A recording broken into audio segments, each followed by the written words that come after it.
Kesuksesan finansial bukanlah ilmu yang sulit. Ini adalah soft skill, di mana cara berperilaku lebih penting daripada apa yang kamu ketahui. Soft skill ini disebut sebagai psikologi uang.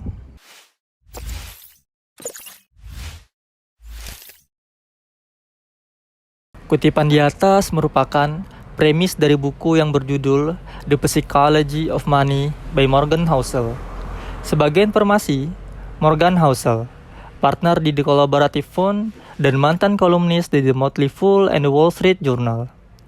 Dia adalah pemenang 2 kali penghargaan bisnis terbaik dari Society of American Business Editors and Writers, pemenang New York Times Sydney Award. Selain itu, dia juga 2 kali menjadi finalis penghargaan Gerard Loeb untuk Distinguished Business dan Jurnalisme Keuangan. Di dalam buku ini sendiri, Morgan membahas bagaimana hubungan manusia dengan uang dari sudut pandang perilaku manusia itu sendiri. Kamu bisa menggunakan uang dengan baik, bukan berasal dari apa yang diketahui, tapi bagaimana perilakumu sendiri soal uang. Kamu bisa saja belajar kalau investasi, rancangan keuangan pribadi, dan keputusan bisnis ini soal matematika, di mana data serta formula memberitahumu apa yang harus dilakukan. Namun, kenyataannya justru berbeda. Mayoritas orang tidak membuat keputusan keuangan hanya berdasarkan dari laporan. Mereka justru membuat keputusan tersebut saat berada di meja makan atau di meeting room. Ketika semua perasaan bercampur aduk, mulai dari kesombongan, keserakahan, marketing produknya yang bagus, pandangan soal dunia, dan sebagainya. Nah, berikut ini adalah beberapa hal menarik yang bisa dilakukan dari buku The Psychology of Money by Morgan Housel. Yang pertama ialah, mengelola uang tidak butuh kepintaran.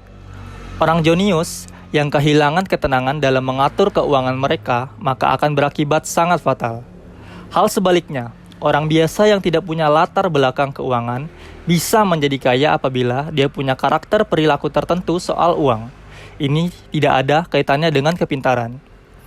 Sebagai contoh, Ronald James Reed adalah seorang petugas kebersihan pom bensin dan donatur di Amerika Serikat. Ronald hidup sederhana, rutin menabung, dan pada akhir hayatnya ia mampu mengumpulkan 8 juta US dollars. Mayoritas dari kekayaannya lalu disumbangkan ke rumah sakit lokal dan perpustakaan. Kisah kedua adalah seseorang bernama Richard Fuscont. Dia merupakan lulusan Harvard dan eksekutif di perusahaan manajemen investasi bernama Merrill Lynch. Sepanjang hidupnya, dia banyak berhutang dan hidup sangat boros. Hingga akhirnya, nasib malang tiba ketika krisis keuangan tahun 2008. Kejadian ini memaksa Richard untuk menyatakan dirinya bangkrut. Perbedaan nasib kedua orang ini bukan disebabkan oleh tingkat intelektual seseorang, tapi berdasarkan bagaimana perilaku mereka soal uang. Ronald hidup sederhana dan mengatur keuangannya dengan sangat baik, sedangkan Richard hidup dengan serakah dan boros. Kesuksesan keuangan bukanlah ilmu yang kaku, tapi lebih ke soft skill, di mana perilaku soal uang penting daripada beberapa banyak yang kamu tahu soal uang. Yang kedua, rasa iri membuatmu gegabah dalam bertindak. Kapitalisme memang hebat dalam menciptakan 2 hal, yaitu kekayaan dan rasa iri. Kamu bisa mempelajari ini dari kisah Raja Gupta yang berasal dari Kolkata, India. Dia adalah pekerja keras yang menaiki tangga kepegawaian perusahaan konsultan manajemen McKinsey hingga akhirnya menjadi CEO dan pensiun di tahun 2007 dengan total kekayaan mencapai 100 juta US dollar. Dengan kekayaan itu, Gupta hampir dapat membeli apapun yang dia inginkan.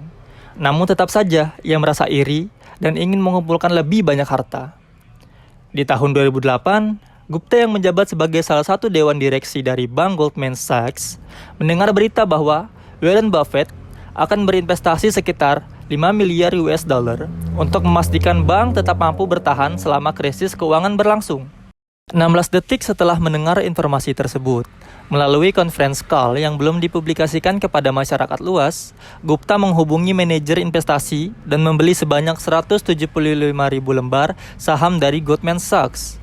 Perbuatan Gupta dapat dikategorikan sebagai tindakan ilegal karena membeli saham berdasarkan informasi dari orang dalam atau insider trading. Meski begitu, Gupta tidak peduli mengingat ia dapat meraup keuntungan sebesar 1 juta US dollar dengan sangat mudah. Beberapa waktu berlalu, pihak berwenang melacak aktivitas trading tersebut dan menangkapnya. Keinginannya untuk menjadi lebih kaya justru membawanya kepada hukuman kurungan penjara. Nasihat yang dapat dipetik dari kisah ini adalah, rasa iri membuatmu gegabah dalam bertindak, dan biaya yang harus kamu bayarkan untuk menebus tindakan tersebut jauh lebih tinggi jika dibandingkan dengan keuntungan yang akan kamu dapatkan. Yang ketiga, mempertahankan kekayaan lebih sulit daripada memperolehnya. Ada banyak cara untuk memperoleh kekayaan. Namun, menurut Morgan, hanya satu cara untuk tetap kaya, yaitu gabungan antara hidup sederhana dan punya rasa takut. Memperoleh kekayaan dan mempertahankan kekayaan punya pendekatan yang berbeda. Dalam memperoleh kekayaan, kamu perlu mengambil resiko dan optimis. Sedangkan, dalam mempertahankan kekayaan, kamu butuh mindset yang 180 derajat bertentangan, yaitu harus lebih sederhana dan merasa takut kalau apa yang dikumpulkan selama bertahun-tahun bisa hilang dalam sekejap. Itulah sebabnya, kamu harus memiliki survival mindset dalam mempertahankan kekayaan. Pertama, kondisi keuangan yang kokoh. Kamu harus punya manajemen uang yang baik. Misalnya, berapa bagian untuk investasi konservatif dan berapa bagian untuk investasi yang agresif. Pembagian ini harus jelas dan diamati dengan baik. Hal ini bertujuan agar kamu mampu menikmati kondisi keuangan yang baik dalam jangka panjang. Kedua, rencana yang disusun mungkin terjadi. Rencana yang baik harus bisa menyisakan ruang apabila gagal. Artinya, kamu harus siap dengan opsi kedua apabila opsi pertama tidak berhasil. Baik, itulah beberapa hal menarik yang bisa didapatkan dari buku The Psychology of Money by Morgan Housel.